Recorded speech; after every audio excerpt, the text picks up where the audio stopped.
welcome to the afternoon at the Digital Museum today. We've got two excellent speakers to talk about the Silk Road. My name is Jibunnessa Abdullah, and I'm going to be your host and a moderator for this evening.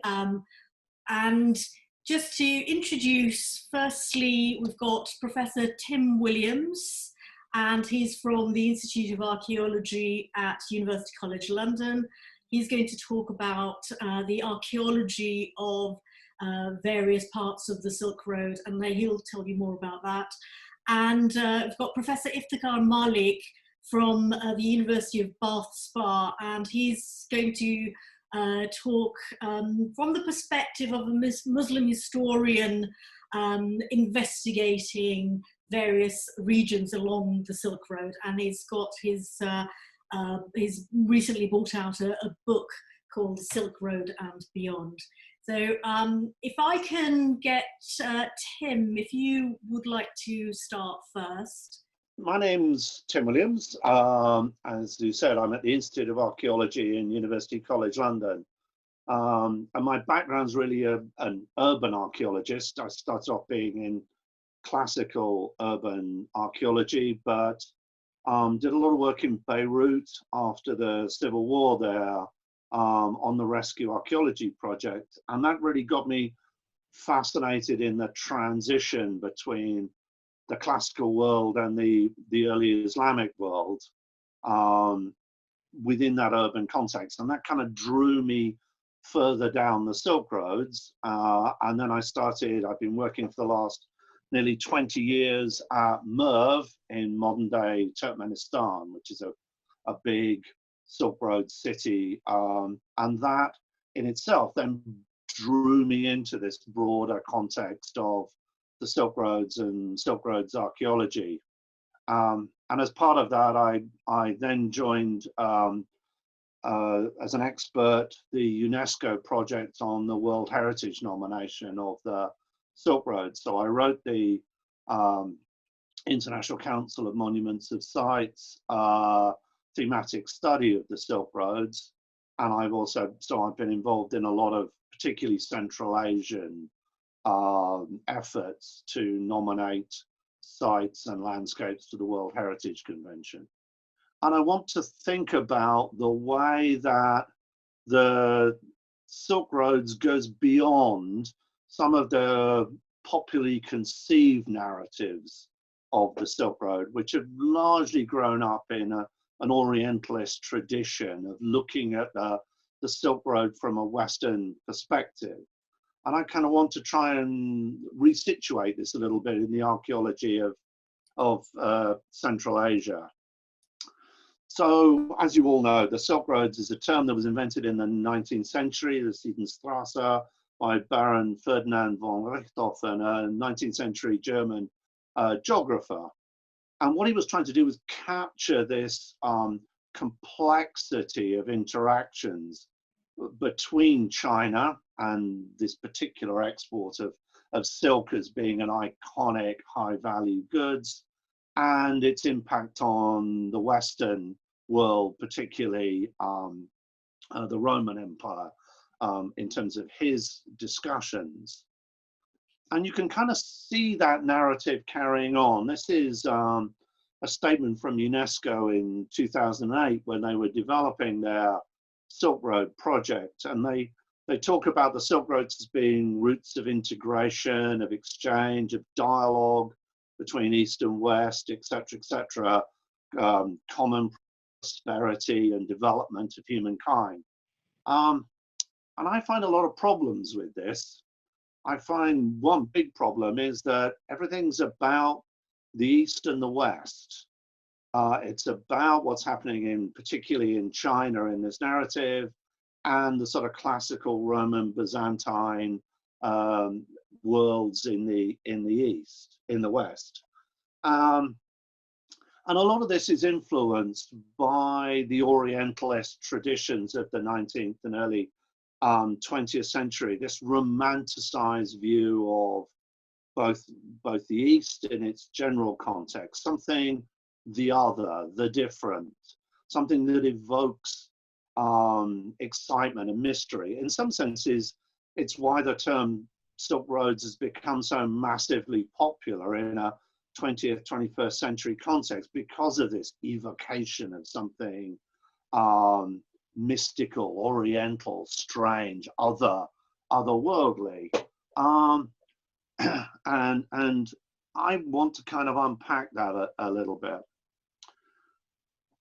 The archaeology of the Silk Road in the 19th century is very much dominated by a series of international, particularly Western European explorations of Central Asia, and particularly the areas of the Taklamakan Desert in what is now Xinjiang Autonomous Region of China. So you've got people like Sven Hidin here, one of his fantastic maps, and obviously the work of people like Oriel Stein, excavating incredible sites like Miran and Nia in the southern Taklamakan Desert. And these created this sort of broader narrative of the Silk Roads. But for the area I'm interested in terms of Central Asia, in some senses, certainly in terms of Western scholarship, we've been a bit isolated from the amazing work that was done under the Soviet Union and the Soviet scholarship. So particularly people like Mikhail Masson down in the bottom right of that picture, Pugachenkova, Uzmanova, Koshelenko, Masson's son, Vadim, and local archaeologists like Evgeny Astov. A huge amount of scholarship in the 20th century taking place within the Soviet Union, looking at this complexity of Central Asia, but much of it really actually very poorly known outside of the Russian-speaking world. So one of the other things that, of course, has brought the Silk Roads even more into perspective in the 21st century is that China's One Belt, One Road strategy, using both the maritime Silk Routes and the overland Silk Routes as a sort of historical backdrop to the development of modern geocultural power, politics, and international relationships.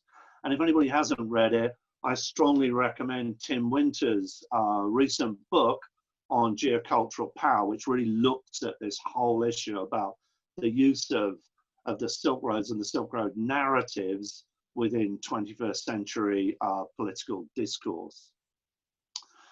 So I would argue that a lot of these narratives have unwittingly sometimes, or accidentally because of isolationism, or deliberately through some of those Orientalist narratives, missed out the middle, missed out Central Asia. And so what I want to do is a little bit about talking about that Central Asian part. The first thing to say is that the Silk Roads is a hugely complex idea, really. We start with the movement of materials from prehistory. So we have the movements of things like horses, we have the movements of things like lapis lazuli from northern Afghanistan and Pakistan into the Egyptian world. There are lots and lots of archaeological evidence for interactions from the 4th millennium BC onwards. But we get an intensification of those interactions through different empire systems as they grow and develop. And for many, that sort of period around about the 3rd, 2nd century before the Common Era, after the Hellenistic world was pushed into Central Asia following on the conquest of Alexander, and we have the Seleucids, and then the things like the Parthian and empires developing, and the expansion of the Han Empire from China into Central Asia and diplomatic missions. We see an intensification of the scale of interaction. And so one of the really important things about the Silk Roads is this long, complex interaction between empires and between city-states and between nomadic tribes. And that scale of interaction is something that we as archaeologists are very interested in exploring through the archaeological evidence, the material remains, the spread of agricultural systems and architectures and art forms. The other thing about the Silk Roads is, as we all know, it's not a road. It's not a single route running from China to Rome or Constantinople or wherever it might be at the time. It's a whole network of interactions, different routes being followed at different times of the year in different ways, in different structures. For the ICOMOS study that we did, just looking at that bit really from the Eastern Mediterranean really to Xi'an, Chang'an, we looked at over 60,000 kilometers of major routes and interactions which were operating during that period between the 2nd and 3rd century BC and the collapse of the Timurid Empire in the 16th century, over an area of 18 million square kilometers. So one of the things to get one head around is that this is neither about silk in isolation and certainly not a simple road running backwards and forwards from east to west. It goes north to south. It brings in all that complexity of South Asia.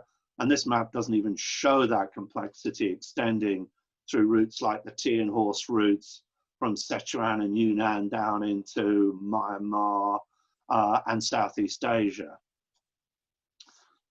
What it also encompasses is a huge and complex topographic, environmental, and cultural responses to that landscape. So we've got high mountain valleys, desert passes, we've got steppe land, we've got major deserts like the Taklamakan, the Kizilkum, and the Karakum across this region. And one of the really exciting things is how human societies and cultures have adapted to these complex environments, how they've learned to survive in them, to exploit them, to create the infrastructure of exchange, both intellectual and physical, across these complex Central Asian landscapes. And this is just a little bit of that sort of route mapping that we were doing as part of that project. And one of the things to think about in terms of this complexity of networks is the complexity of archaeological evidence that's left to us. This is a little valley system in Tajikistan today, where we've been doing some work recently. And here you've got a small river valley, and as you can see, two valley systems join together at this particular point.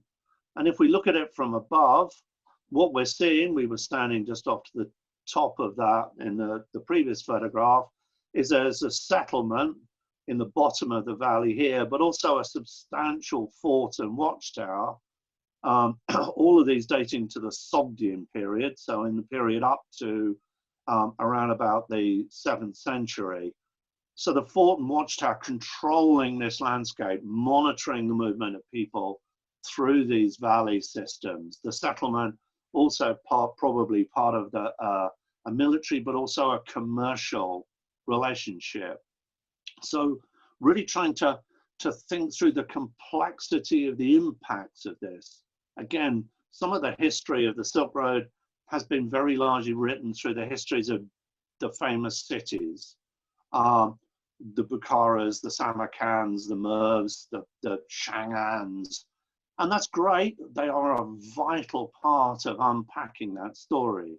But the story really transcends into much more complexity when we move away from those into the smaller settlements and landscapes. Indeed, the infrastructure of the Silk Road, the classic caravanserai that we probably evocatively associate with the Silk Road so often, but again, a whole variety of different forms. This lovely one up here in the top left in Kyrgyzstan, these wonderful desert ones in Turkmenistan, incredible survival.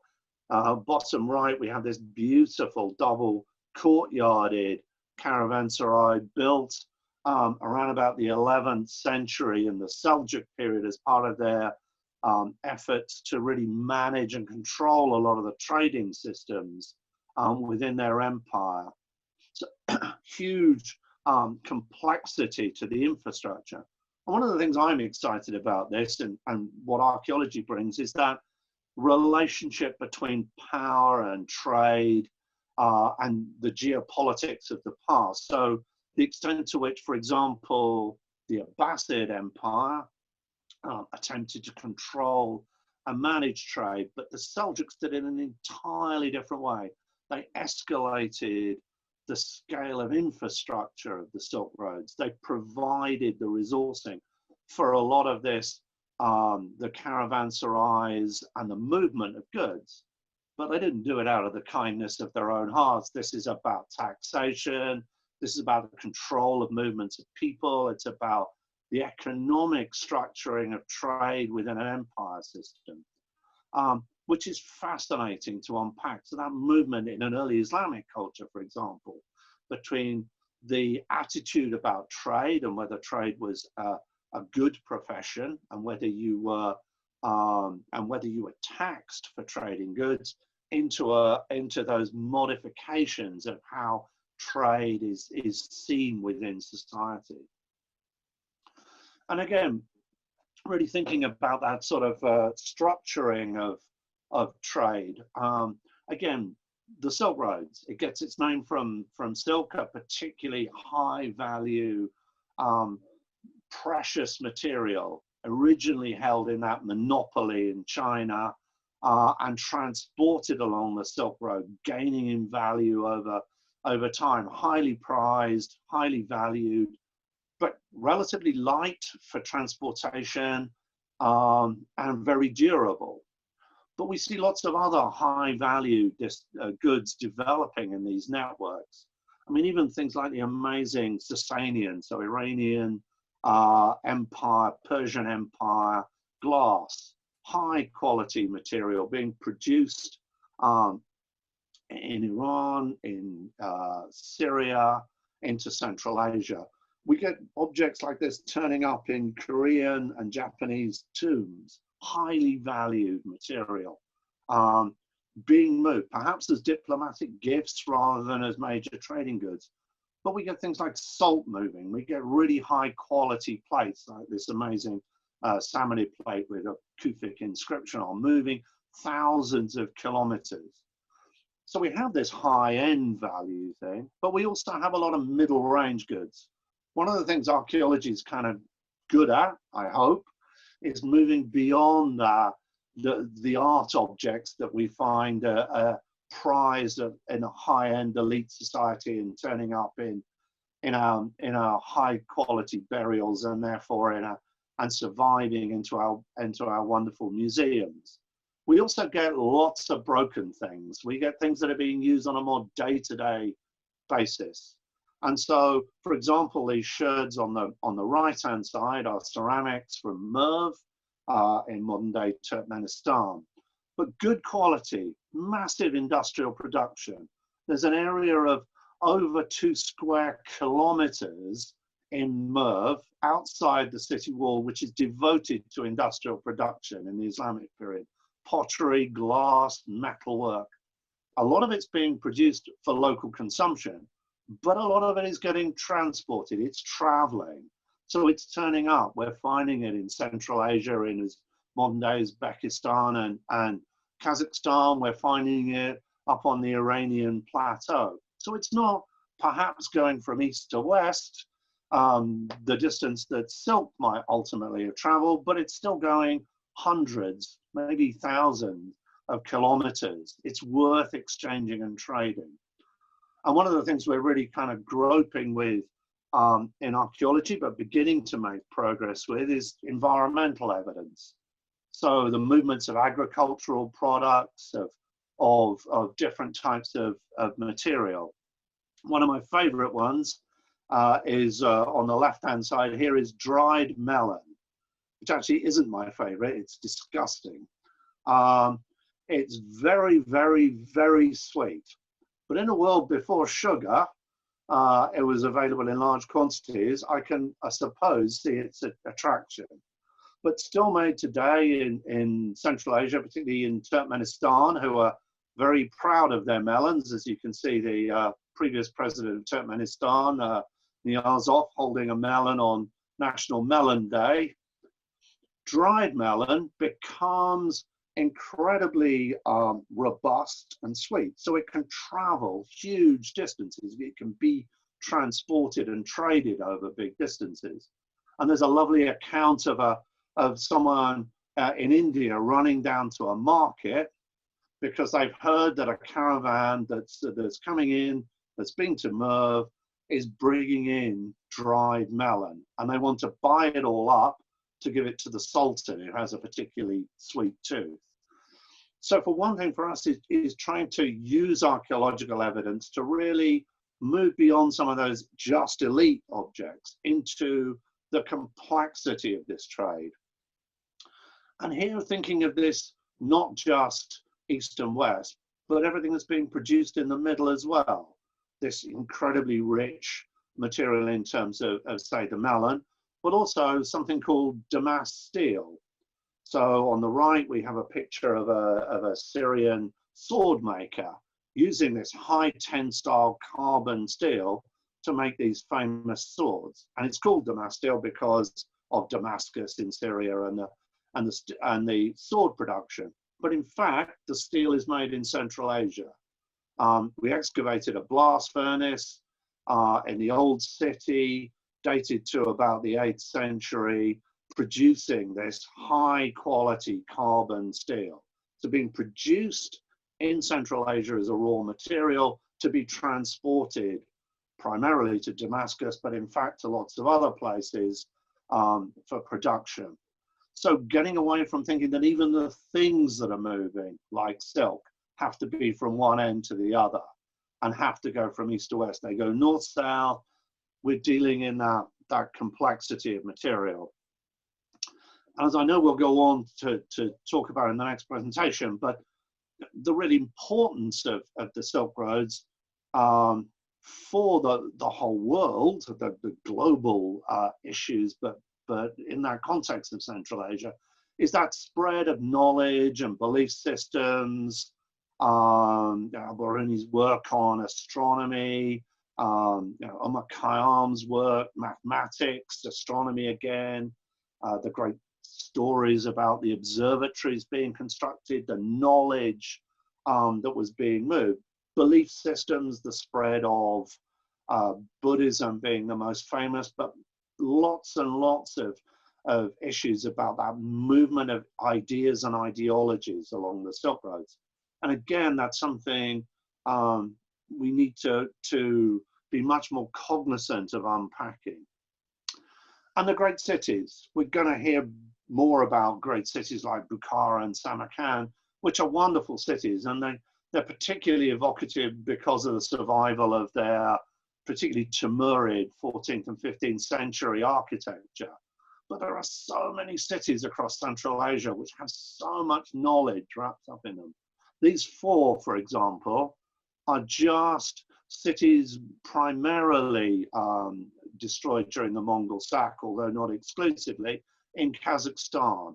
Four great cities with now nothing but a playground for the archaeologists, one might say. Huge amounts of potential and knowledge here for us to explore that complexity of cities and power and wealth. So I want to just finish with saying that this rich archaeology and heritage of Central Asia along the Silk Roads really has opened our eyes to really trying to write a different narrative of the Silk Roads, a much more complex interaction of impacts. But it's under considerable threat, as heritage is in many parts of the world. It's under threat from changing agriculture, urban expansion, rural depopulation, issues that are facing many parts of the world, putting a lot of pressure on this heritage. And in particular, the climate crisis. We have a lot of problems with what's called the third pole, the shrinking of the glaciers in the Himalayas and the Pamirs, which are completely changing the whole hydrology of Central Asia. This is a river in Tajikistan, which is described as perennial. Not looking too good here. It used to flow all year round, much reduced in the autumn, much faster in the spring with the melt. Now it really only flows effectively in the spring. So major changes for the communities, for the people of Central Asia, and what that's going to do. So we have a project called the Central Asian Archaeological Landscape Project, generously funded by a charity called Archaeology, where we're working with our Central Asian partners in all of the Central Asian republics, and also with China in the Xinjiang Uyghur Autonomous Region, to help them to digitize all of the archaeological information they have. So digitizing all their archives, using satellite imagery to help identify more sites, to locate them more effectively, but also to look at the challenges and pressures they are, to hopefully to create a platform of information which will allow them to manage their heritage effectively in the 21st century. The plan is to make it available as a multilingual platform, so open access data, of which you can see we have actually about 20,000 sites now in that database platform, at the moment in Chinese, Russian, and English, but eventually in Uyghur and the Central Asian languages as well. So this is a 5-year project that we're working towards, trying to really raise the profile of archaeology in Central Asia and archaeology along the Silk Roads, to encourage more research and access to it, and also to help try and manage and protect it for the local people. And I just finished with this shot when we were in Tajikistan. I went to photograph on the right-hand side. This doesn't look like it, but it is a wall. It's part of a massive earth wall surrounding the town of Bunjikent. And when we arrived, the kids ran up, and the question they asked was, would you like to photograph our wall? And I thought that kind of summed it up, that they understood and engaged with this being their past, their heritage, and they were actually very engaged in the process of it being managed and maintained. Great, thank you. That was very interesting. What I would like is if we have Iftikhar Malik talk now, do his talk, and then after that, if the two of you can have conversation with each other, and I will also chip in. My journey of the Silk Road started when I was born, and I started to get to know the environment around me. The street where I was born was called Bukhari Street because there was a Sufi who was buried in our neighborhood, and he came to this town from Bukhara into the subcontinent hundreds of years ago. And my mother and grandmother, they used to tell me about this shrine, and they used to visit this shrine. And then about 20 miles or 25 miles from my birthplace was a place, beautiful place called Iftikhar in the Salt Range, where we used to go for picnics. And there, just by a lake, there was a huge rock, and it was called Takht-e-Baburi, the throne of King Babur. So we got to know a little bit about Babur, who was a grandson of Tamerlane and Genghis Khan, and who attacked India through Afghanistan, passing through the Salt Range. This was the ancient route with Alexander. And before that, the Aryans had taken while moving into the subcontinent from the north. So that was another exposure of this region for me. And then about 30 miles from my hometown is the place where the famous scholar, as you could see him, Al-Biruni, did his research about 1,000 years ago. He came from Bukhara. He was a contemporary of Avicenna, and both of them studied at this Ark, the fort, the castle in the city of Bukhara. And the library was made open to them. And one went west Avicenna, Ibn Sina, the other one went east, and he lodged himself with a group of Brahmins, the Hindu Pandits, about 30 miles from my hometown. And he learned Sanskrit, he traveled around, and then he wrote his famous classic called Kitabul Hind, I think, which is one of the earliest studies of Hinduism and Brahmanism. And this book has been translated in almost every language. Avicenna and many other people from that part of the world, and I realized that this is an area where more research is needed. Now, I wrote this book over the past many years, and I thought this book should not be a typical scholarly, dry narrative. It should be more like a personal story. And I should talk about different cities. I mean, I know Tim was very right when he was saying that we only focus on the cities and we ignore the rural settlements and the areas around. But I thought that we were not really, in the Muslim world, we were not really mindful of the history and the beauty and the majesty of these cities. And we were being irreverent to them. And that's where I thought, I should focus on these cities. And also I thought that because of Islamophobia and all the negative coverage of media of Islam and Islamic history, lots of younger Muslims were feeling very disenchanted. And I thought this may empower them, and this may involve them in studying their past and maybe visiting places like Isfahan, Fez, Jerusalem, Konya, Lahore, Delhi, Samarkand, Bukhara. So these were different sort of ingredients into this interest that resulted into this book. So it has got about 22 chapters, and as you could see from the title, it's not just on the Silk Road. I am traveling around and I'm going to different places, and I'm also talking about these ideas like the Enlightenment. And there I do quote works by Frederick Starr, which he calls the Forgotten Enlightenment, and Central Asia figures very importantly in his work. And then more recently, Christopher D. Blake's book, where he feels that Enlightenment came to the Muslim regions in the 19th century in a very restrictive way, thanks to the West, and then it disappeared. So these were kind of studies which made me explore these cities. So there are 4 chapters on Bukhara, 2 chapters on Bukhara and 2 chapters on Samarkand. Can we see that slide on Mullah Nasruddin, a man who is horsehair? This was another reason, because from my childhood, like many other people from Asia, I mean, especially India, Pakistan, Iran, and Turkey, and Central Asia have grown up, I mean, hearing about this character, Mullah Nasruddin. Sometimes he's called Hoja Nasruddin, or Hoja Nasruddin, or Khaja Nasruddin. He was considered to be a jester, and he was always riding his donkey. And people would, joke about him, but he was also a very smart man. And so I heard lots of stories about this man, and I thought he was a man of wisdom.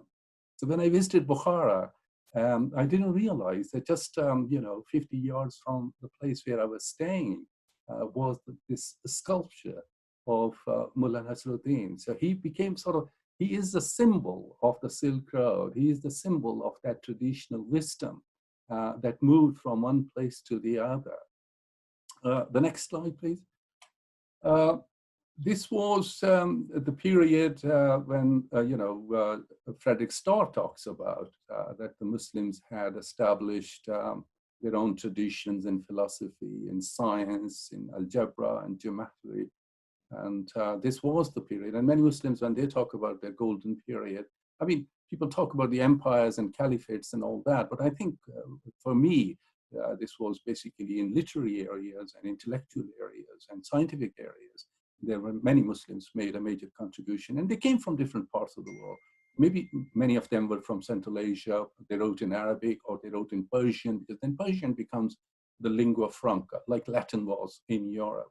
And this is where I got interested into the study of Al-Biruni and Avicenna and Khwarizmi.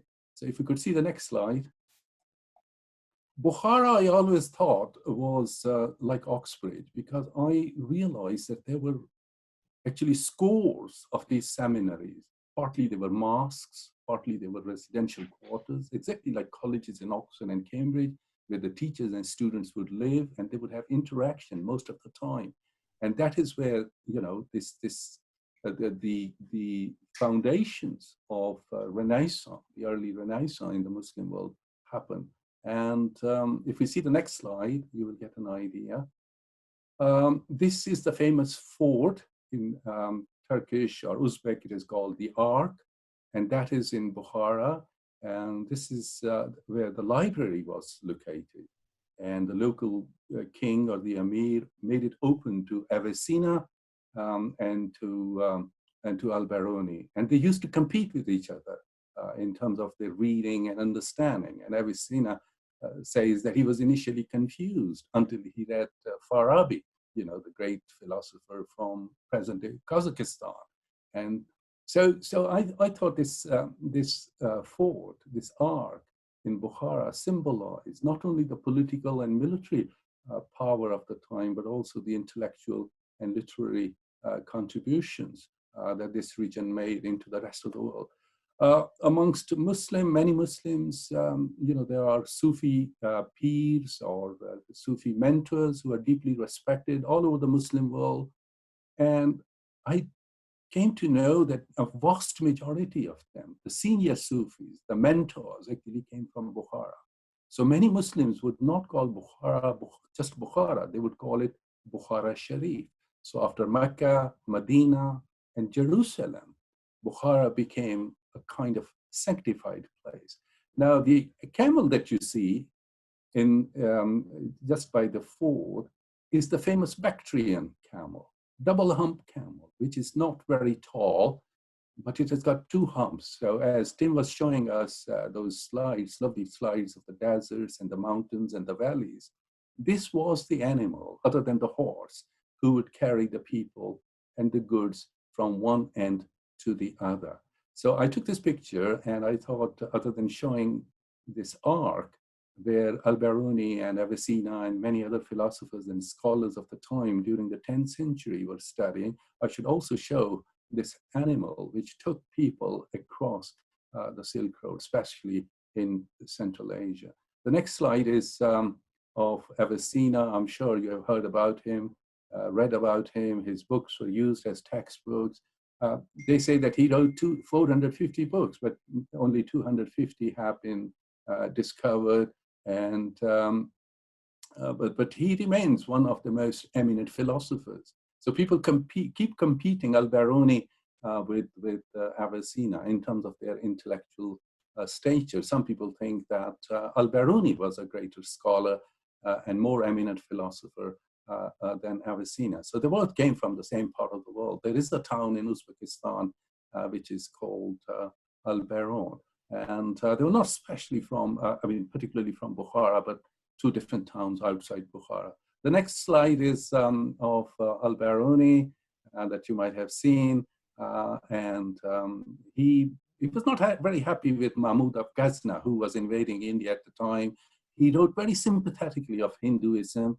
He was not being negative or critical of Hinduism, and he was not critical of Hindu Shahis, the rulers of Punjab and Afghanistan. So he is a great historical source, and he is perhaps one of the earliest anthropologists. Next slide will show us that Central Asia was a meeting point of all kind of religious, cultural, ethnic traditions. There's still some Jewish people left in Bukhara and Samarkand. There are huge Jewish cemeteries. Maybe they went from Persia. They were the traders. They were the sort of people who communicated with lots of different cultures. In Afghanistan, for example, in Ghazni, during the time of Mahmud Ghazna, when Biruni came into the subcontinent, there were 80,000 Jewish people. So there was a great Jewish presence in Central Asia. And I'm glad that the synagogues are there and these cemeteries are being well looked after. The next one will show us about Samarkand, because Samarkand was a city which has attracted quite a bit of historical interest. Alexander went all the way to to Samarkand because he was on his mission to destroy the Persian Empire. And in the process, he destroyed cities, he built new cities, all of them called Alexandria. So there were about 17 or 20 Alexandrias that he built or he founded. But when he reached Samarkand, he said this was the most beautiful city he ever visited. And there are stories that he met some Greek people in Samarkand. So you could see that there were people traveling from Europe or different areas into China, from China to other places or into the subcontinent. Already Buddhism has been mentioned by Tim, that how Buddhism, from Gandhara, northwestern India, present-day Pakistan, moved into Tibet and into China, using that link with the Silk Road. So Samarkand eventually becomes a major spot on the Silk Road, and lots of different routes of the Silk Road connect here. But this city became more famous, especially during the time of Tamerlane, because, as you know, he attacked lots of cities, lots of empires, and he brought lots of artisans, he brought lots of money, and he brought even Indian elephants to Samarkand and the builders. So during his time, Samarkand becomes a glorious city. And this is one picture of this beautiful cemetery. It's called Shahizinda, which is a kind of mystical name, eternal Pir or eternal saint. And actually the cousin of the prophet is buried. That's where I took the picture, from his shrine. And these other tombs are of other Timurid princes and relatives of Tamerlane, who lies buried in Samarkand. That's the next slide that you will see. It's called Gore Amir, the resting place of Amir, because Tamerlane was called the Amir. I mean, we know, like Genghis Khan, he killed lots of people. I'm not trying to romanticize him, but he played a very important role in sort of reviving the intellectual, the political, the architectural, and the artistic importance of this region, and especially of Samarkand and Shahr-e-Sabz, because he was originally from a Shahr-e-Sabz. Can we see the next, please? And this is where Tamerlane is buried. He is surrounded by his sons and grandsons, and there are a couple of teachers, Sayyids, who are buried there. There are lots of interesting stories about this grave and how the Russians tried to excavate it, and then next day Germany attacks Russia. So there are all kinds of stories, but this is the city of of Amir Tamur or Tamerlane. There is one area in Samarkand that I stayed in, and this was called Multani Mahalla, the locality of Multanis. And then I found out that the ancestors of these people actually came from India, from the city of Multan, a city of Sufis in Pakistan, with Tamerlane. And Multan is one of the ancient cities. So you could see that even today in Samarkand, despite the Soviet period, Russian period, all kind of changes, this history of connections with the subcontinent remains very persistent. And it was in Samarkand and Bukhara and many other cities that we see these seminaries. And his grandson and his daughter-in-law, they played a very important role in spreading scholarly activities all across the Timurid Empire. So we could see the next slide of the seminary. This was of Ulugh Beg, who was the grandson of Samarkand. He is one of my favorite scholar kings, who used to give lectures to his students in these madrasas. And this is part of Registan, those three famous seminaries, which have become the symbol of Samarkand that you earlier saw in Tim's presentation. And his mother was fascinating. Gohar Shah established first women university in this part of the world, in the city of Herat. And I'm very happy that in Afghanistan today, there is a university named after Gohar Shah. The city which really fascinated me in my recent visit is Khiva. It's the capital. The next slide, please. It is the heart of Khwarizm. And this is the first city on the Silk Road which has been declared World Heritage Town by the UNESCO. I think there are about 55 historic monuments in this city, and there are shrines, palaces, mosques, and lots of other historic houses. Some of them have been rebuilt, redone more recently. But this is the city where, which is fascinating. Why? Because because Musa Khwarizmi was born here. You know, the great scholar of algebra, mathematics, who was translated by somebody from Bath. Abdullah was born in Bath in the late 10th century. And then he met some Muslims in France or Sicily. And he ends up in Aleppo in Syria. He spent 7 years there. He learned Arabic. And he translated some of these classics from early period into Latin. Some people think he introduced zero in England and the rest of Europe, and also introduced Arabic numerals, because earlier we were using Roman numerals. So I did some work on Abdullah and his connection with Khiva because of Khwarizmi. And that's how we got the word Khwarizm or Gurism in our daily use. So this is a beautiful city. The Russians captured it. I've been studying the Russian accounts and the British accounts. There are a couple of British accounts. There were some people who went from India as spies, and there were accounts by an American journalist. And how the Russians were using slavery as an excuse to capture this part of Central Asia. They said they were going to abolish slavery because there were some slaves in this area. Some of them were held by Turkmens. There might be Persians, there might be Russians. And interestingly, when I went to Kenya to teach a couple of years ago, I realized that the British Empire was also using slavery as an excuse to expand colonialism in Eastern Africa, that we are here to help the local Africans against their slavers. But anyway, Khiva is a fascinating place. It's worth visiting, and it's not very far from where Tim has been doing his archaeological research. Next slide, please. These are the palaces and beautiful structures of Khiva. This is one of those main entrances because the city has got two walls around it. And it's a fascinating place, and it takes you back to the medieval period, how Central Asia was and how the Silk Road had all these different cities all around, connecting all kinds of cultures, faiths, and practices. Next, please. This might be the portrait of Khwarizmi, and you could see that he was living during the 9th century, late 8th century, 9th century, so early Islamic period. So he's one of those founders of Renaissance in early Islamic Renaissance in Central Asia. Though he died in Baghdad. Next, please. Next slide. Yeah. This is Abdullah Bath, and I thought you would like to know more about him. He was born in 1080 and he died in 1152, and he was a traveler, son of a vicar, and he introduced Muslim learning in Europe. So I think one of the earliest influencer in Britain of Islamic knowledge. He came back to Bath in 1122, and he translated Al-Khwarizmi and some of the other works that he introduced. Right, so the book that I produced has chapters on Isfahan because I think it's one of the most fascinating cities that I have visited. And I, salute people in Iran who have looked after this city, which was largely built by Shah Abbas. And then I visited Fez, and I was fascinated by Fez because I think it's one of the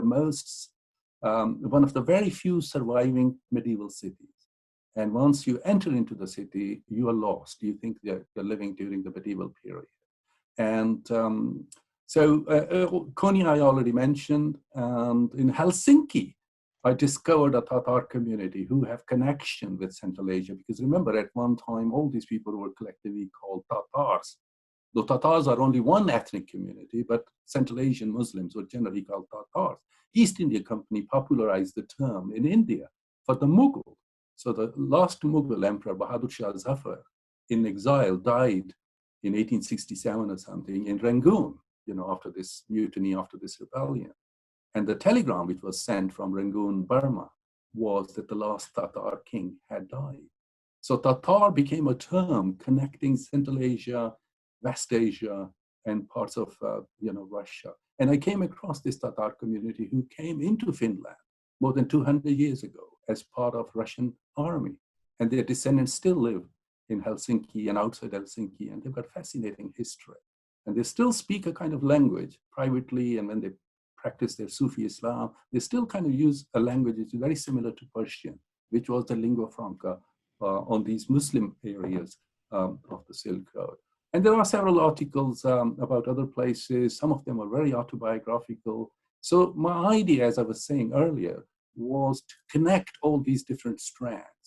It's not a typical historical book, because I don't want to make it very dry. It's very autobiographical. And I was telling Tim earlier on that it is somewhere between a travelogue and a culture log. And I think I will stop here. Okay, thank you very much. Thank you. So we're first going to have a conversation between Tim and Iftikhar. I will occasionally join in and say the odd word, and then I'll open it up for everybody else to ask questions as well. One thing, Iftikhar, one thing that dawned on me is that because you're covering vast areas and lots of different times culturally, you've talked about Gandharan art movement, and you've talked about Islamic periods all over the same slides. So just so that people are not confused, do you want to just elaborate on that a little bit? Well, these are the Sanskrit words for different regions, like Bactria, Gandhara, and Sogdiana, for example, was the region around Samarkand. And, so these were kind of Sanskrit names. And when you saw the architecture, the big minaret in Bukhara, in my very first slide, that is very much in Indian style. And so there was quite a bit of Indian influence. Some people say that they think that Bukhara itself is the word Vikhara, from Sanskrit. So there were, these regions were meeting grounds. And of course, Khiva is the place, near Khiva, or Gench is the place where the great prophet Zoroaster, the founder of Zoroastrianism, was born. And of course, Gandhara is a region where Buddhism flourished, which is present-day Pakistan. And through Sawat and through Gilgit and Baltistan, lower Karakorams, higher Karakorams, it went into China, it went into Tibet. So some of these names are Sanskrit names. Some of these names are Persian names. And of course, there were Greek influences, especially when Alexander attacked this region and then he came into India via Afghanistan. But talking about other cities, they may not be directly connected with the Silk Road, but I'm looking at the intellectual and cultural commonalities, for example, between Isfahan and Central Asia. The architecture in Isfahan really is it reminded me of the architecture in Samarkand and Bukhara and Khiva, and also, Taj Mahal and the Mughal buildings in Delhi or in Lahore. Lahore is a predominantly Mughal city. They are very much patterned on those buildings which are built in Samarkand and that part of Central Asia. So movements of the people, movements of the idea, movements of the technology, they were not just confined to Iran or India, but all the way to Turkey. And the travelers, for example, the first book I was reading somewhere, the first book on the Vikings was written by somebody from Baghdad who went through Central Asia into lower parts of Russia and that part of Europe, where the Vikings came from. So the earliest book on Vikings was written by a Muslim. What was the book? Ibn Fadlan. His name was Ibn Fadlan. Oh, okay. 9th century. So you come across these influences, on all sides. And I visited Udagram in the Swat Valley, where you've got Muhammad of Ghazna's fort at the top of the hill, and then you've got some settlements, Greek settlements that Alexander and his men had built. So Muhammad of Ghazni, I assume he went there personally himself, or would it have been his men? What did they think of the Greek settlements? Did they have any knowledge of the historical past? Well, I don't know about the Greek settlements at the time of Ghazni, because Ghazni is attacking India. I mean, he attacked India 17 times. And in Pakistani and Afghan textbooks, he is a hero, while in India, he might be a bandit. But Al-Biruni, in that sense, is more reliable and more credible. and Al-Biruni is more interested in the history. I mean, the fort culture. was, yeah. But Sawat is before that. I mean, the movement of Buddhism at the time of Alexander's invasion, which is the 4th century before Christ, Taxila and these places, they had Sanskrit names, and Taxila became, the capital city. And in entire South Asia, the only Greek temple, the remains of Greek temples, happened to be in Taxila. And from Taxila, then it went into Sawat and that area, Buddhism, and then further into Tibet. So this was the route which Buddhism took. And I'm glad that Buddhism took that route, which it eventually connected it with China and Tibet, because otherwise Gandhara, this part of the world, Buddhism totally disappeared. Sure. Tim, you've done, you've quite nicely outlined some of the cities, and also you've shown us nice satellite, aerial imagery. Now, some of the settlements that you showed us, are they tell formation similar to in parts of Samaria and other places where it's developed over time, or were they built strategically on a hill?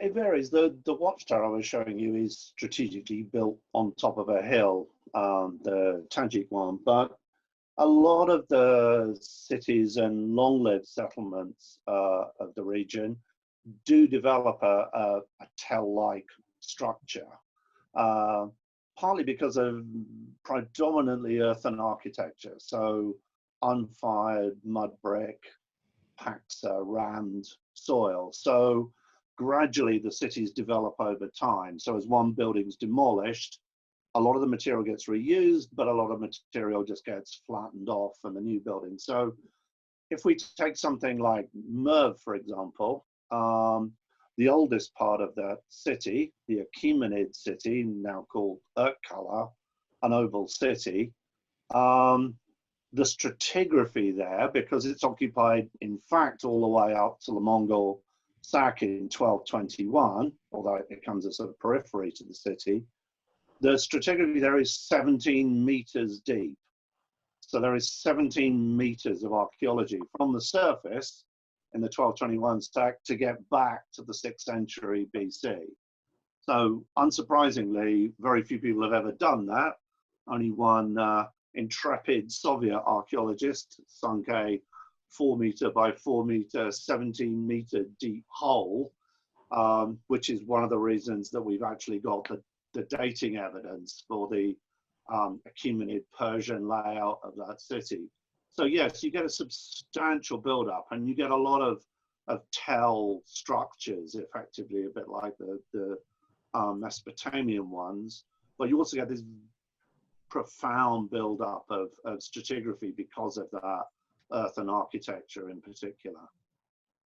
Yeah, and what about organic material? I mean, you spoke about the melons that you're not terribly fond of, but and that's been it's a modern photograph. Were there how much?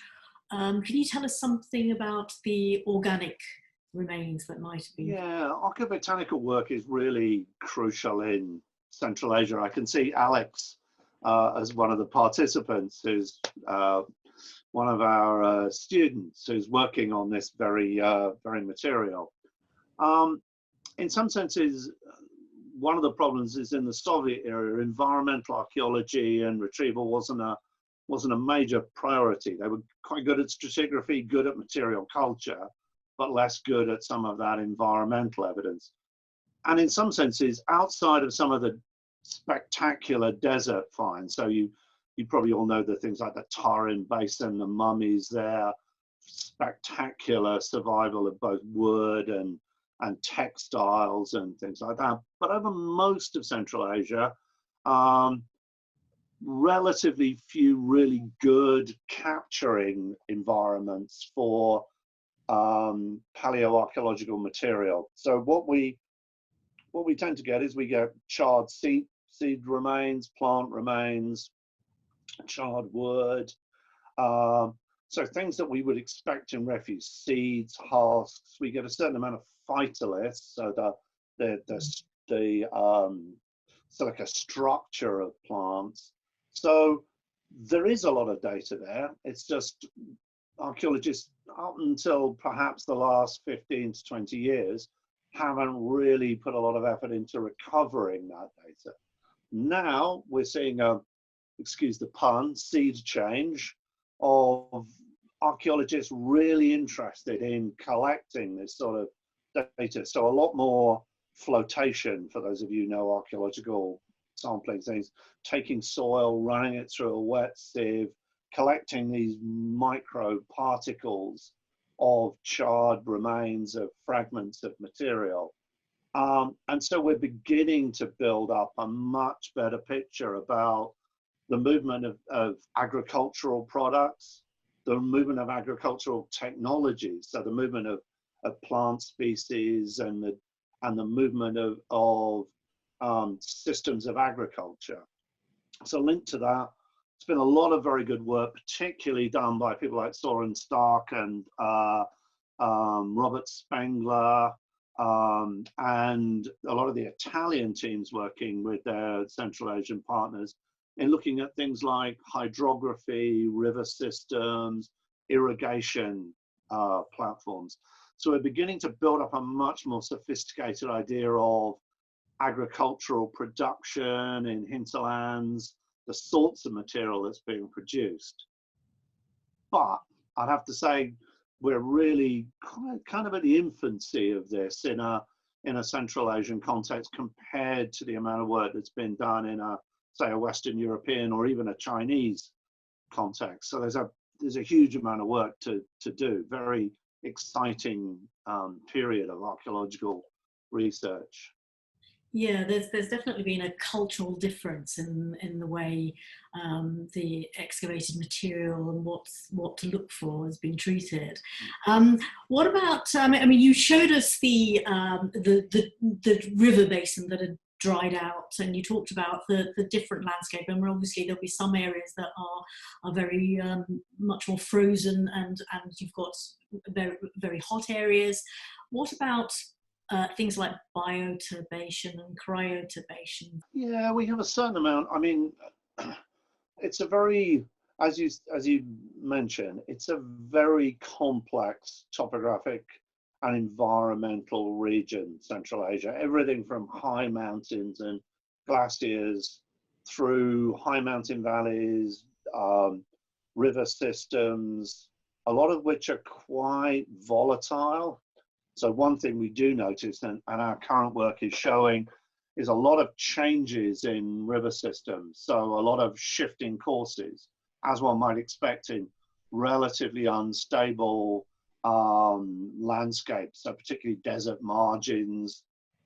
So one of the reasons, for example, we have such brilliant Bronze Age survival in Turkmenistan, in the Mughab Delta, is because in the Bronze Age, 2,500, 2000 to 2000 BC roughly, the river system is spreading out into the desert a lot further than it does now. And actually the river systems are much more adaptable in that area, much more accessible. So a lot of the Bronze Age civilization takes place really around the fringes of the delta, where they can get to water and use it most effectively. And then gradually, as ironically, as sophisticated irrigation systems allow people to take water out of the river further back within the delta and much more effectively farm the fertile alluvial plains, it actually takes water out of that system. And so the areas that had been fertile in the 3rd millennium BC start becoming desert again. And so those whole areas get abandoned, which is great for us as archaeologists because we get this entire Bronze Age landscape effectively that's become desertified and not destroyed by modern agriculture and modern urban development.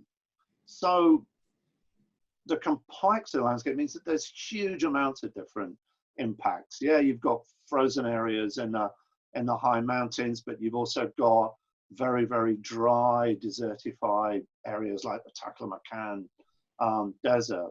So there's not really one easy answer to that. The answer is it's an incredibly complex landscape, and it's changing quite rapidly in the climate crisis.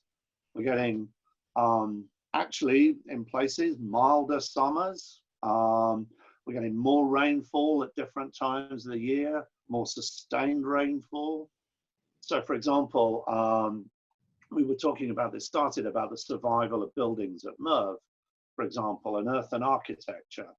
One big threat to that earthen architecture is if we see heavier rains, more pronounced periods of really heavy rainfall, potentially provides a major threat to conserving those buildings in Bukhara and Hiva, those bits of earthen architecture.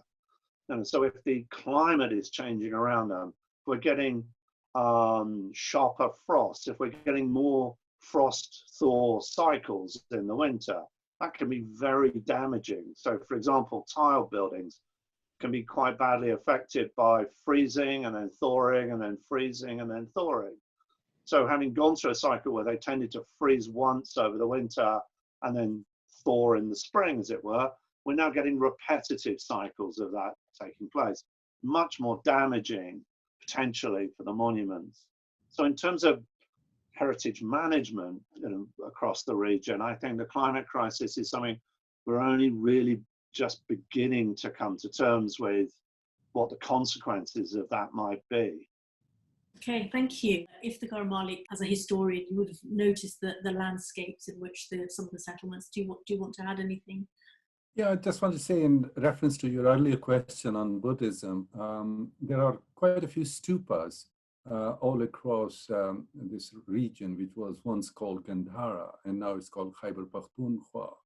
Sawat, Mardan, Sawabi. I visited some of those ruins and some of those stupas, all the way from Taxila, because Taxila used to be a Buddhist university. And then further up in Gilgit, I found the carvings on the hillside of Buddha. And I was deeply worried because in 2001, the Taliban had destroyed the Buddhas in central Afghanistan. And I was deeply worried that this thing may happen here. Near the Karakoram highway, there are these several, but local people, I spoke to them, they sounded very responsible. And plus in Hunza, especially, with Aga Khan's efforts, there's quite a bit of work in areas of heritage and lots of historical consciousness, which is shared by these people. So this Buddhist presence and its linkages with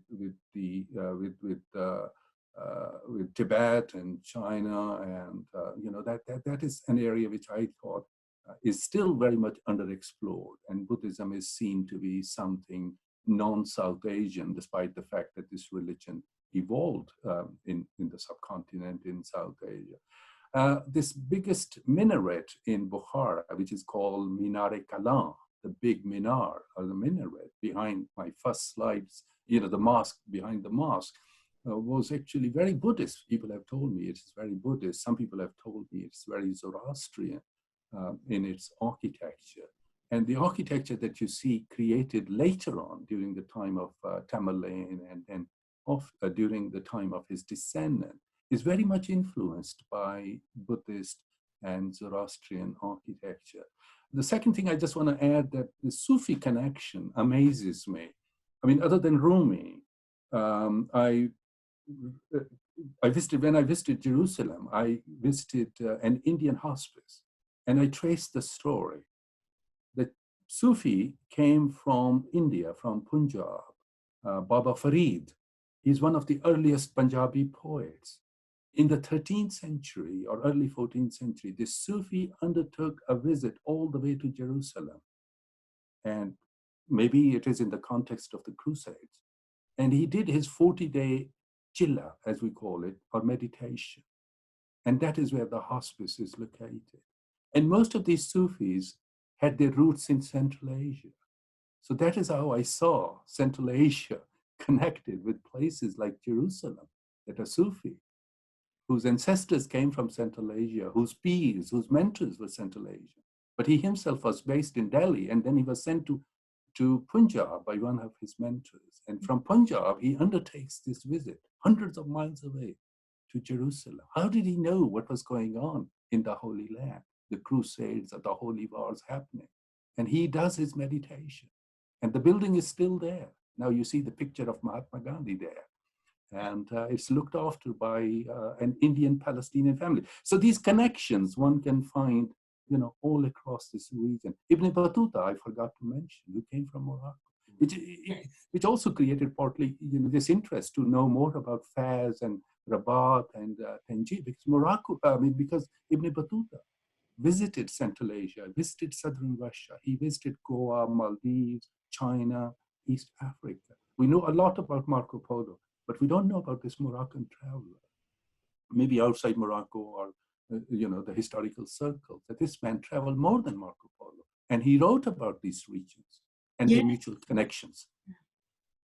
No, thank you. During the Baghdad Caliphate, there was a lot of bringing in people like Syrian Christians and other, primarily people of monotheistic faiths, to engage in this scientific inquiry, looking at the ancient Greek and science and medicine, and building on that. Is that something that either of you know anything about, or is that an area that you're...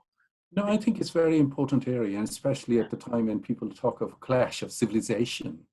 I think we need to remind ourselves that cultures, communities, societies have been so interactive and so interdependent. For example, they say in the Ottoman Empire, every pasha had a Jewish administrator. I mean, the Jews ran Spain, for example, when Muslims from North Africa in the 8th century captured Iberian Peninsula. Most of the governors, the early governors of this Arab Berber state that they created, they were Jewish. And the Jews made a huge contribution in terms of trade, in terms of learning. And Thessaloniki, which is the second largest city in Greece today, it was called Salonika. Salonika was a Jewish majority city because many of these Jewish people were expelled from Spain and elsewhere, and they came to the Ottoman Empire.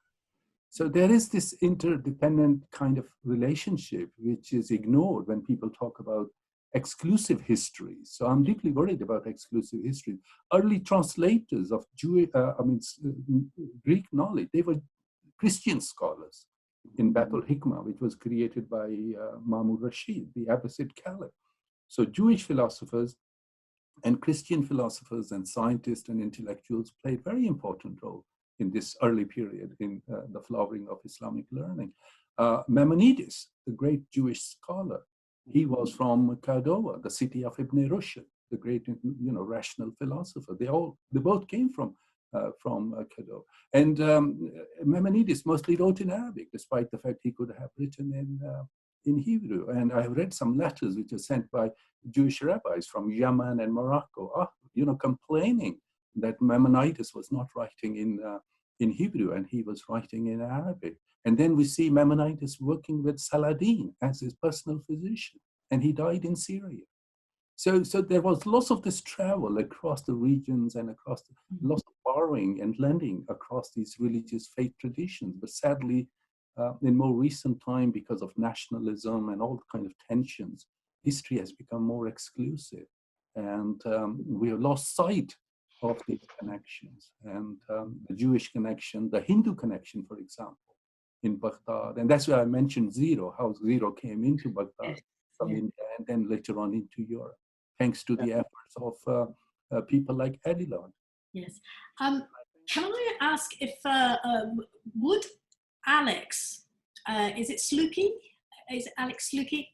Would you like to, can I unmute you if you want to talk a little bit about you got a plug earlier, so I thought maybe you'd like to talk about your organic materials work. Yeah. Hi. I was actually, so I wanted to make a comment particularly about the engagement with literature from the medieval period, because I've been in conversation with Robert Spangler, who's at the Max Planck Institute, Mark Nesbitt, who is at the Royal Botanic Gardens of Kew, and then Professor Dorian Fuller, and we've sort of had an ongoing dialogue that out of the art of botanical samples that come out of Central Asia, the most are actually from the Bronze Age, because there's been a huge push in the scientific community to find the oldest samples. And so even though there is an incredible amount of agricultural literature and scientific documentation that comes from the Islamic periods, particularly like 9th century onward, there is the least amount of archaeobotanical data from this region. And I don't know if that is because people have literally like dug through it, or because they are not engaging with these periods, but it's really from the kind of medieval and then into the Russian imperialism and then so on into the 19th century that have the most agricultural impacts on today and have the most impacts on cuisine right now in Central Asia. And so some kind of what I'm particularly interested in is engaging with that kind of rise of Islam in Central Asia and how there is a transference of crops and the rise of crash crops. Because one thing that's really come out of it is you will see the domestication of plants that are showing up way in the Neolithic, but they don't pick up interest into certain periods of time because of taste, because of flavor. The domestication of buckwheat starts in the Tibetan Plateau and then it spreads into Central Asia, but people don't eat it until the 16th century. Because it tastes bad. People like wheat, they like it better. And so there's a huge drive right now to really engage with this sort of literature and scientific documents like people have done in the Mediterranean with Pliny the Elder and have gone through his documents very clearly and been like, you know, so we're seeing this in the literature, are we seeing it in the scientific record? And so I'm particularly passionate with Merv and other places to kind of go through these historical documents, these agricultural texts, which are fantastic in the period of Tamerlane that really introduced us this kind of discussion about irrigation and saying, does this match what we're actually seeing? Because if you can match the archaeobotany with the sort of historical documents, then you're truly seeing the actual like introduction of plants into the record. And since there's such a role of kind of like botany being so important in these places, but the scientific botanical terms are all Western European.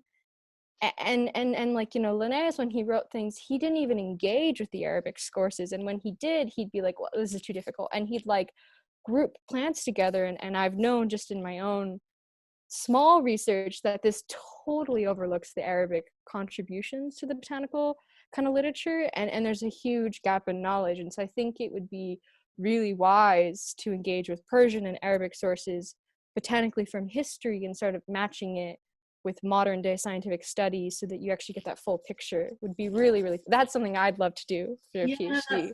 That sounds really good. That sounds like once you've done it, I'd be very interested to yeah, so do you want to, in the chat, maybe quite just one or two things that, one or two of the pieces of literature that you were talking about?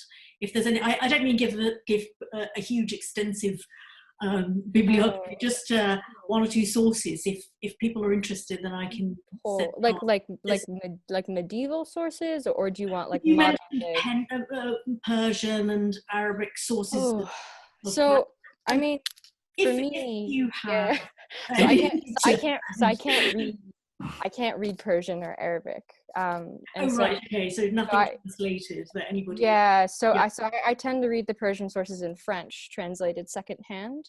Right. And there's obviously some, and I'm a native English speaker, and so, you know, there's lots of issues with that. Are there coronary records from those days? I have a cookbook on me from the 10th century that I could write down. I just have to look through it. And then I have a fantastic book on the Tamerlane period that's about one of the agricultural records that I think is from, you might have to fact check me in the time, Tim. I'm gonna have to look through them. The book that I do recommend everyone to like kind of start with is called The Fruits of the Sands, which is by Robert Spangler, and he does a really good job of kind of going through a lot of these things, and this just came out. It's very, very fresh. The only major critique I've had, which I've discussed with Rob, is it's very, very archaeobotanical and very, very scientific. So if you aren't engaging with environmental archaeology, it can kind of go over your head a little bit, but it does a pretty good job of understanding how these kind of foods come into the narrative. And I think it's particularly really fruitful, fun for Western scholars because, you know, a lot of famous plants like apples are from Central Asia, but obviously make their way into the Western narrative, like America. Apples are really important to the American narrative, and I, you know, I grew up in the United States, and we were always sort of taught that it's an American thing, and that's totally false. It's just like absolutely horrible that people are not taught the real history, and apples actually come from Kazakhstan, or the major, you know, the geographic area of Kazakhstan, and how they're kind of you know, introduced into the Mesopotamian record is really, really rich, and this is super lost on people today. And so I think one thing that's really interesting that Tim talks about in Merv and other places in Central Asia is engaging with climate change narrative, because the ecology in the world is changing, and we really need to understand how this is going to impact communities from here on out. And with this pandemic, the economics are going to be really stressful, but also it's sort of, you know, if you want to understand the ecology of how we are today, you need to understand how it's been adapted. And I think it's really important to engage with the Soviet scholarships, because they sure grew a lot of things that don't really work, like cotton. Like, I don't understand why they grew such a thirsty crop in such a very dry area, but here we are. Yeah, and actually cotton's been growing in Central Asia since the 10th century, and it's a political thing, it's a control thing. Can I come in, Alex? Yeah. Alex, when you read Babur's autobiography, which is called Tuske Babri, which was written in Chughtay Turkish. Could you please type that down for me, because I'm bad at spelling Islamic scholarship. Yeah, Tuske Babri is translated into English and all that. Perfect. Babur, at one level, appears very imperial, very colonial. Yeah. He doesn't like Indian lifestyle. He thinks that Indians don't know how to build houses. Whenever there is an invasion, they, you know, disappear into forests, and they don't have good restaurants. Their food habits are very primitive. So Babur is very disturbed with India. I mean, he likes Indian riches. He says these people are rich. But when it comes to living, when it comes to, I mean, he didn't see any gardens, any orchards in Hindustan, in India. And he, you know, introduced gardens, first in Kabul and then in Agra and Delhi. So I think Central Asians of his generation, you know, after Tamerlane, I think were very much involved in landscaping and building gardens. Oh, yeah, definitely. Introducing cuisine. The cuisine that we see, I mean, which is called Indian cuisine, is very much impacted by Central Asian traditions, kebab, naan, pulao. So all these things, I think they did come, you know, from Central Asia. And I'm sure in the process, Central Asia was also influenced by Persians and by the Indians.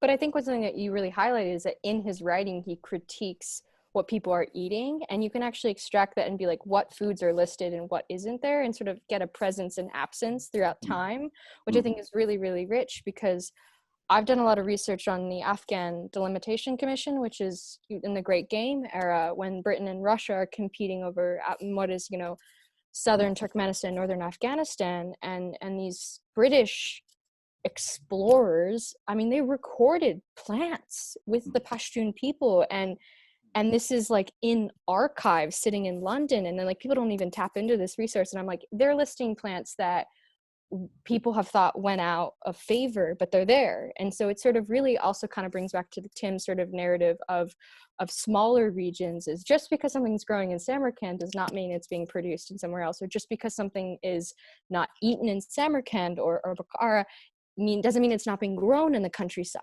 You know, palates change in different areas. I mean, if you just look at, you know, the world today, people have really intense flavor palates and they want food from all over the world. That doesn't mean, you know, there might have been one ruler in one place that was like, I really like melons, I'm willing to pay for them, even if they're from really far away. And that might just reflect that time period. So I think it's really important to kind of engage with scholarships, because it fills in the gaps where there hasn't been archaeobotanical data, because frankly, archaeobotany hasn't really picked up in terms of a lot of places until like the 1990s. And also there's a lot of food materials that are foraged. I mean, in Bangladesh, where I'm from, there's a lot of vegetables that now you can find in markets, but green vegetables that people just foraged. They were just there. and something like that wouldn't preserve. Maybe the seeds might. You get both seeds and phytoliths as well, which is a better way of preserving some of that material. And I think one of the things that all of you have raised is it's also bringing together all these different strands of potential research. So historical sources, more modern ethnographic observations, and archaeological data. And they all tell you a slightly different picture. There's a really good recent publication by Mark Maltby and some others about Novgorod in Russia, but a fantastic long-term project there. And what was really interesting is they looked at the historical sources about the supply of things like timber, but also the types of fish that are being eaten and things like that, and being traded, etc., etc. Then they looked at the archaeological evidence and found a completely different picture. And what they found was there were lots of fish that were being eaten locally, clearly consumed in large quantities, but because they weren't special, nobody ever mentioned them in the literature. So the things that were mentioned were the special things, the things that were either valuable, elite, rare, or things that were being traded over long distances. But the stuff that was actually being eaten by the majority of the people wasn't represented. And yet the things that were being mentioned in the literature weren't very well represented in the archaeology for that, because they're being traded elsewhere. So, you know, it's that, as Alex, you know, and Iftikhar both said, I mean, it's kind of blending all these different avenues of research, which at the moment are very underexploited within the Islamic and Central Asian areas, really offers us a very fruitful way forward. Sorry, the pun again. It works so well. I think that's what I was talking about when I was mentioning foraged foods, you know, especially if they're delicate leaves, they're not going to preserve very well, and yet people eat them a lot. And also the one thing that I was wondering about, evidence of paleo parasites in that area. I don't know about really old stuff, but I know that Dorian Fuller has done some research on weevils in like India in the Archaeobotanical Record, and sort of the spreading of bugs on the Silk Road connected to rhubarb. So the so the rhubarb, which is, you know, people perceive as connected to the bubonic plague and things like that. I could look into some of his literature, but I think it's entomology is not super explored, because I think it's just really difficult, and I just don't think there's a lot of people who are interested in it, unfortunately. But actually understanding entomology and bug introduction as you transfer plants around is really, really important. And actually, I think 20th century America was a really interesting testing ground, because there was a lot of colonial plant introduction from around the world, and it totally wreaked havoc on the ecology and actually caused quite a lot of economic devastation, particularly leading up to the 1930s. And this is super overlooked agriculturally. And I think it's an interesting model where I guarantee that there was a lot of bugs that were being and parasites and things that were being transferred that actually caused effects of basically crop failure, which then led to famine, which then was connected to other external issues. And so it might be interesting to actually go through periods where you see pestilence and famine in the record, because possibly there might be connections to that, though I wouldn't be the best person to answer that question. I was also talking about, I mean, because you can get, you know, evidence of gut contents and coprolites and those. Yeah, it's actually a point that Alex raised, you know, is this issue about sort of research questions and interests. And in the Soviet era, Alex is right that in part, a lot of the medieval, later Islamic deposits got bulldozed to get to the more interesting earlier material. So there's a classic example of Masson ordering Usmanova to bulldoze the Islamic citadel at Merv off of the top in Gyurkala, the early city, so they could get to the early material. He didn't realize that at that point it was 22 meters down, so he wasn't ever going to get there. But So there was some of it is that sort of preconceptions about what's interesting, but it's also about framing research questions. I mean, as Alex said, there's been a lot of interest in paleobotanical work in Central Asia in the Neolithic and the Bronze Age, because it's about first domestication, first transfer of things. So because that was a question, even Soviet archaeologists looking at Neolithic and Bronze Age kind of understood the need to look at environmental archaeology. But somehow, because nobody was posing any questions about the medieval ecology, it was kind of accepted that that was established by then, and nobody was asking any interesting questions of it, so nobody bothered collecting any data. Now, as Alex said, we're actually saying, but there's loads of interesting questions to ask about, you know, the impact and the spread and the scale in economy of different ecological and crop-based and plant-based activities. And so I think as those questions come to the fore, which they are now, people will start wanting to collect the data. They will start wanting to interact with that question and develop it. And one little point, it's slightly off the Silk Road, but I would really recommend Kyle Harper's book, The Fate of Rome, Climate, Disease, and the End of Empire. Fantastic, broad view synthesis of looking at climatic change, pandemics, on the impacts upon society, particularly topical at the moment, but a really, really good overview of that, in which he looks at those issues about the spread of the movement of peoples and the spread of disease, but also its impact on things like agricultural productivity.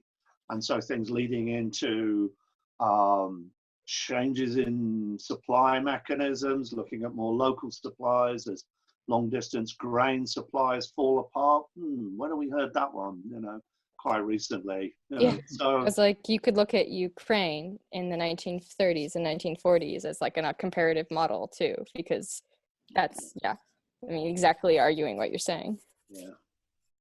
Well, I just want to bring in Mongols. We didn't talk much about the Mongols because they have come back in our discussion during these testing times because of coronavirus, because people talk about Black Death, which came from China or that part of the world, and then Crimea becomes the center, and then the ships go around, and that's how the plague spread to Europe, to North Africa.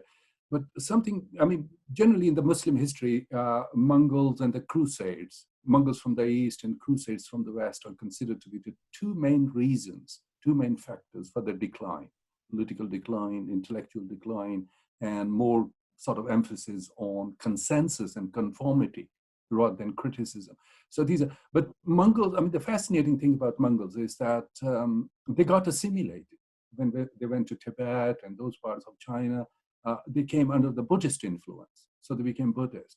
And the ones who came to Afghanistan, to Persia, to Anatolia, they gradually, a couple of generations down the line, became Muslim. And the ones who went to Russia and those places, I think they became Christian. I know Mongol history is being revitalized and being rewritten, especially because there is an independent country, Mongolia, and Genghis Khan is the hero. But Marco Polo was the first person to write about them, you know, because he was working with Kublai Khan, you know, the grandson of Genghis Khan. And Marco Polo did not mention tea or foot binding or the Great Wall of China. And John Mann, you know, who's a great historian of the Mongols, I asked him this question: how come somebody who has spent more than 20 years doesn't talk about tea, doesn't talk about several things, including the Great Wall? And he said that he simply didn't like the Chinese. He liked the Mongols. So Mongols have a very interesting role during this period. And of course, the Mughals in India didn't like the word Mughal because they didn't want to be seen as the descendants of the Mongols. So even at that stage, Mongols did not have good reputation. But one of the earliest studies, other than of Marco Polo, was done by Rashid-ud-Din, who went all the way from Isfahan, from Persia, into Mongolia, and wrote about the Mongols. So I think that Mongol period in our discussion, we sort of overlooked. I'm not looking at villains and I'm not looking at heroes, because eventually the Mongols were defeated by the Egyptians near Jerusalem. But this 150 years period, I think that's very crucial. We need to know more about the Mongols as, connecting these three continents, Asia, Africa, and Europe. And in Muslim history, I think they are generally not seen in a very positive light. But eventually the Mongols, when they become Muslim, I think they brought new energy, new blood into Islamic societies, because the previous stakeholders like the Arabs and Persians were exhausted. So the Mongols or Central Asians and then the Indians brought in fresh blood into Islamic history and Islamic faith and Islamic practices. But my worry is that either you like Mongols or you totally dislike Mongols. And recently I've been reading articles about the Mongols in reference to pandemic during the medieval period, 1340s, 1350s. Well, I think part of the problem there goes with, the Mongols are unusual in the sense that most of the historical accounts of them are written by the losers, not the victors. They're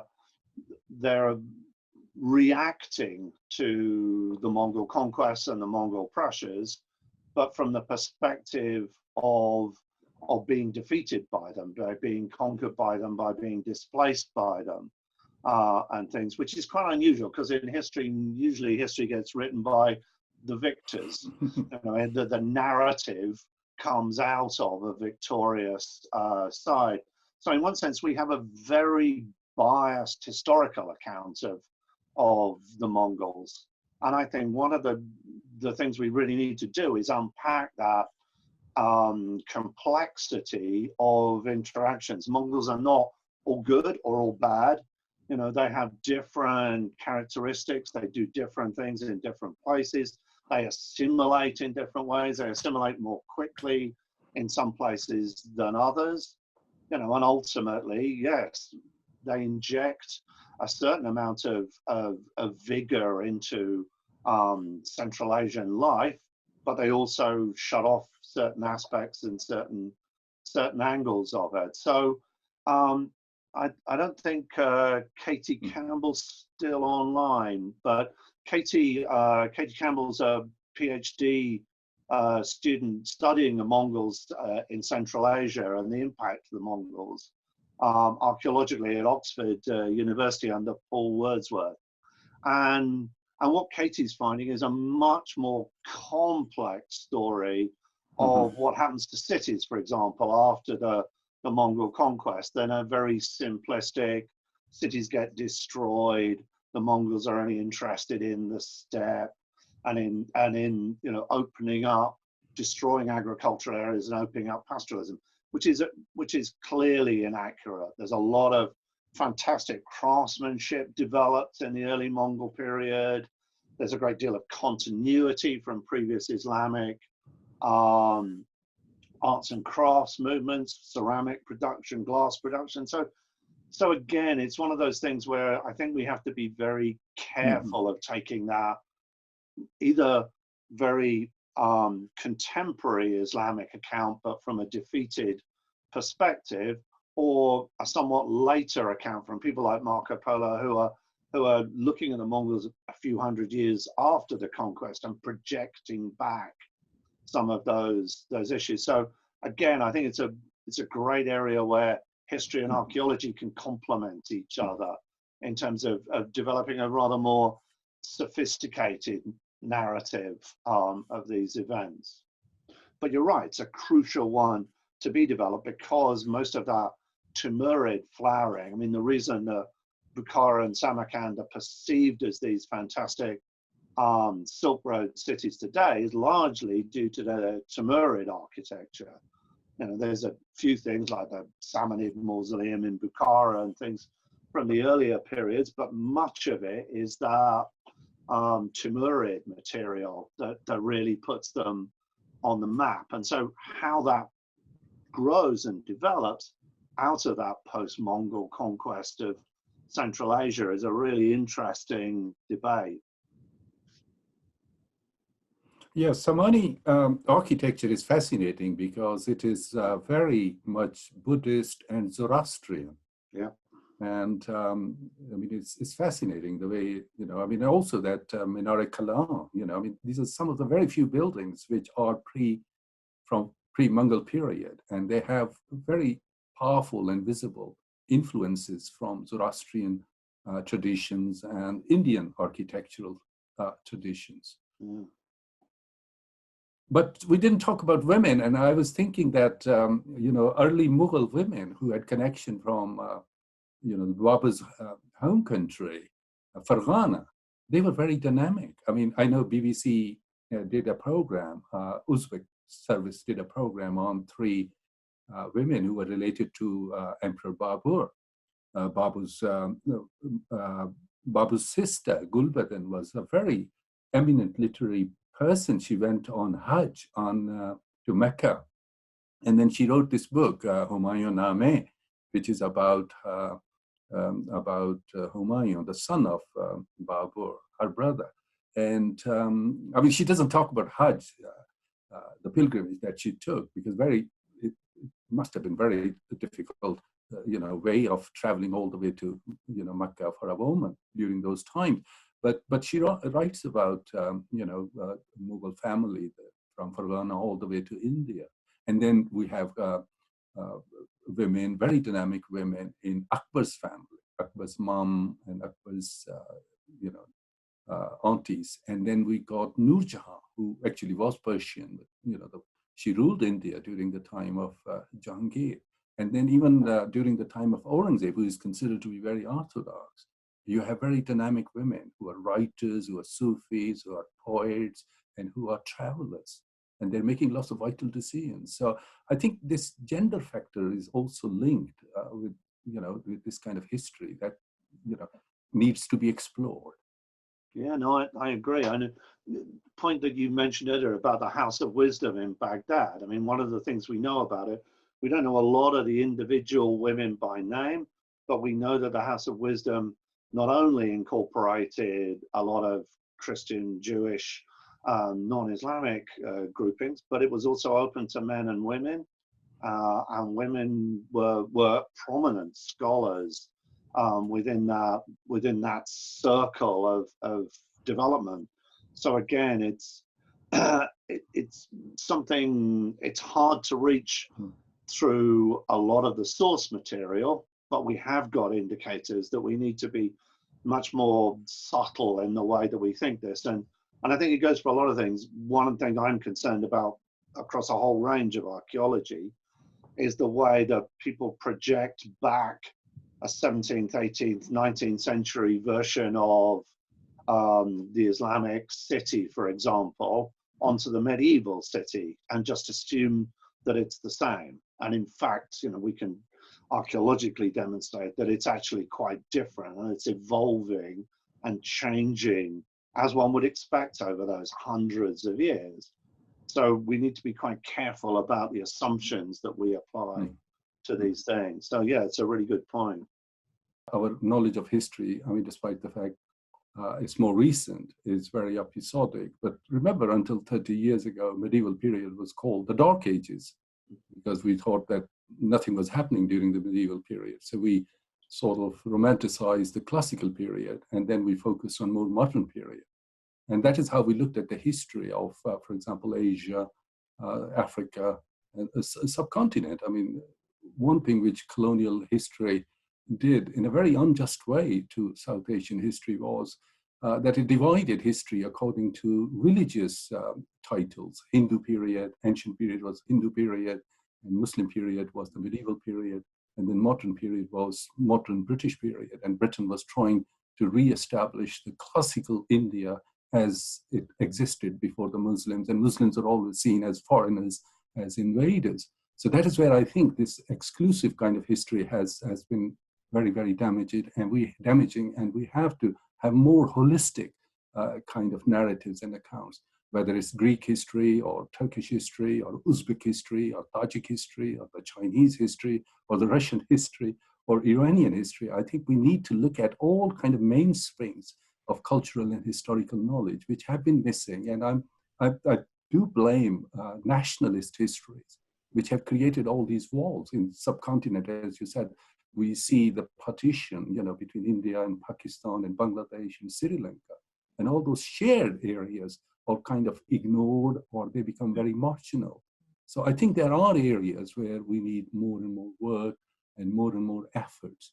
And this is where the gaps are. And I mean, Mongols are not the only ones. I mean, for example, the Jewish history of Central Asia. I mean, we need to know more about what happened to the Jews. Of course, we know, Israel, after Israel was created, lots of Jews from Central Asia migrated, but there were Jews for hundreds of years, across Central Asia. There were Jews in Afghanistan.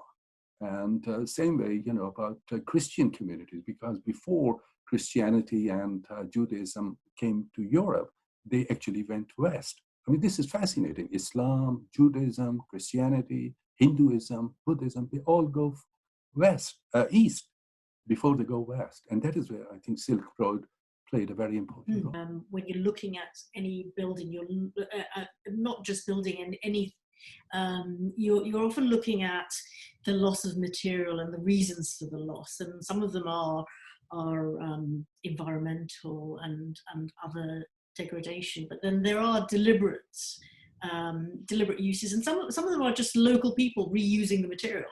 No, absolutely. I mean, recycling has been a human tradition for millennia. And so, for example, earth building material is very recyclable. So we get in the demolition of one earth building and the construction of the next, there is the deliberate recycling of building materials into a new building. So we definitely get that. We certainly get it with very precious materials like wood. Good wood is kind of relatively rare across large parts of Central Asia. So timber is something that you don't just demolish a building and burn the bits of wood that are left. You are recycling as much of that as you possibly can into that structure. In a modern context, where we have some problems, is these tell types of sites, people still see them as quarries for earth, for new mud brick building. So particularly up until the late 20th century, when everybody switched over to concrete and zinc roofs. Before that, when people were still building largely earth buildings in a rural context, mounds were seen as quarries that could be tunneled into for earth for making new brick buildings. So it did cause a lot of damage to buildings and to mounds. What we particularly find across Central Asia is glazed brick and fired brick. They're relatively valuable and they're much more reusable. So what we found on a lot of monuments, if you look back at the pictures, for example, of the mausoleum of Sultan Sanjar in the 1890s, when Zhukovsky is photographing it, there are huge chunks missing, which have been robbed out because the fired brick is a valuable building material. There's a lovely photograph of the Timurid city of Abdullah Khan Kala, and there's a beautiful, it's earth walls, but it has a beautiful fired brick gateway surviving from the late 15th century, virtually intact in the 1890s. A photograph in the 1920s, gone. The whole of the thing had been dismantled. And if you look at Tsar Nicholas's hunting lodge in Baramali, it's pretty well made up of Timurid fired bricks. And it's a pretty good guess where he got them from, or rather his workforce got them from. So yeah, there's always, human beings have always recycled things.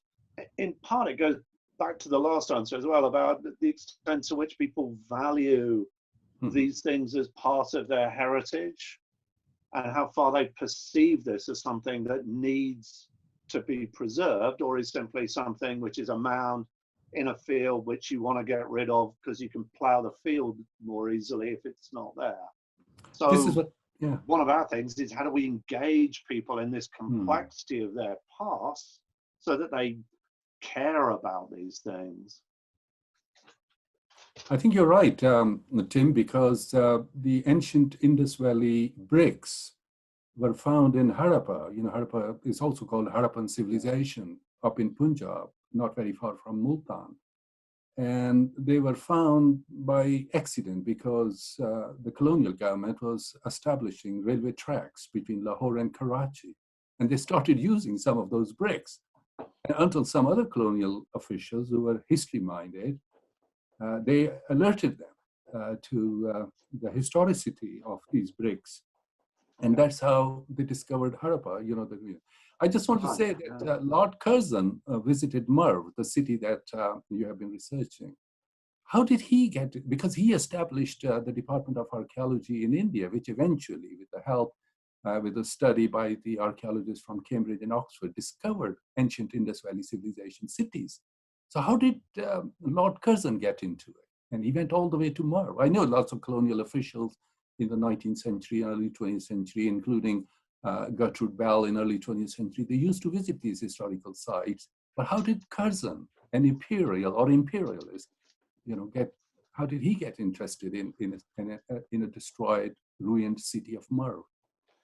Well, I think A, partly a broader interest, but B, as Alex referred to before, the great game between Britain and Russia in particular was being played out in Central Asia. So there's a lot of discussions as the extent to which people like Stein and Hedin and others were providing useful military or diplomatic intelligence alongside their archaeological or historical activities. So, you know, the interplay of contemporary politics and these people visiting these places is kind of an interesting one. Peter Hopkirk's books are kind of fun things to read, to look at that complexity of what's going on between Russia and the British Empire in particular throughout this period. Mm-hmm. This was a particular class of people from Britain who were interested at that stage. And some of them, of course, worked for the government. Gertrude Bell was part of, Cairo group of, British intelligence workers with T.E. Lawrence and Hogarth, who was an archaeologist in Oxford and working for Ashmolean Museum as a curator. So there's a very interesting relationship between archaeologists of that period and contemporary imperial security prerogatives. But it's fascinating. Some people would argue that that's still going on. Yeah, that's true. That's true. Yeah. Thank you so much. This has been a really fascinating afternoon. Unfortunately, I mean, we could probably talk for another couple of hours even now, but we're going to have to finish. Thank you so much for coming. I will put the recording up and I'll let you know. I'll send you the link to that. So yes, so thank you so much for coming. Please. Thank you. Thank you for organising it.